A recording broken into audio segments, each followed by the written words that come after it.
Clear గా ఉన్నది.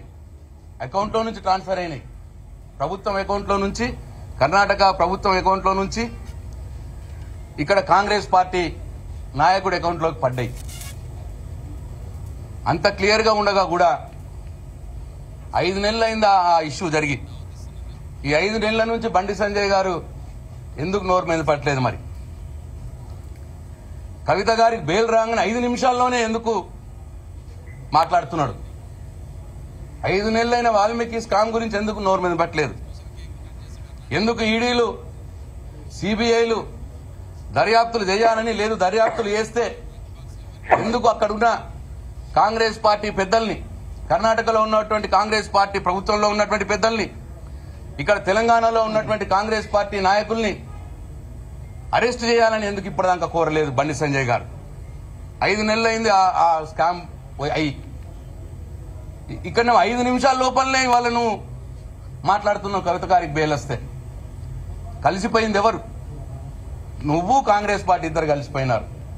నువ్వు బండి సంజయ్, నువ్వు రేవంత్ రెడ్డి గారు ఇద్దరు కలిసిపోయినారు. నువ్వే అన్నావు మనం ఒకరికొకరు తిట్టుకోవద్దు, కాంగ్రెస్ పార్టీ వాళ్ళము, కాంగ్రెస్ పార్టీ బీజేపీ వాళ్ళము, మన ఇద్దరం కలిపి కేసీఆర్ మీద పడాలి, టీఆర్ఎస్ పార్టీ మీద పడాలి, బీఆర్ఎస్ పార్టీ మీద పడాలి అని చెప్పి నువ్వే ఓపెన్ గా స్టేట్మెంట్ ఇచ్చినావు. ఇవాళ మీ ఇద్దరు కలిసిపోయినారు.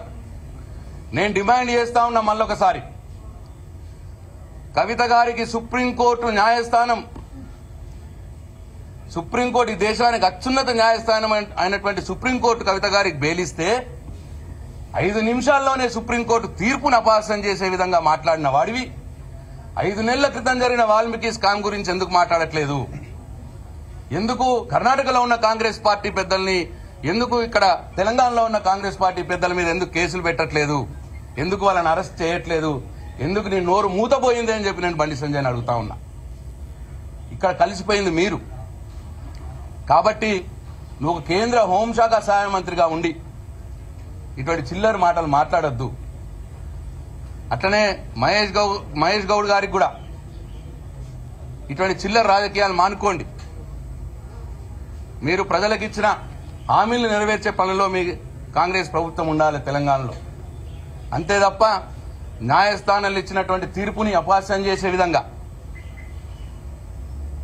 మాట్లాడడం మంచిది కాదు అని చెప్పి నేను మహేష్ కుమార్ గౌడ్ గారికి అట్లాగే బండి సంజయ్ గారికి ఇద్దరికి కూడా హెచ్చరిస్తా ఉన్నాను బీఆర్ఎస్ పార్టీ తరఫున.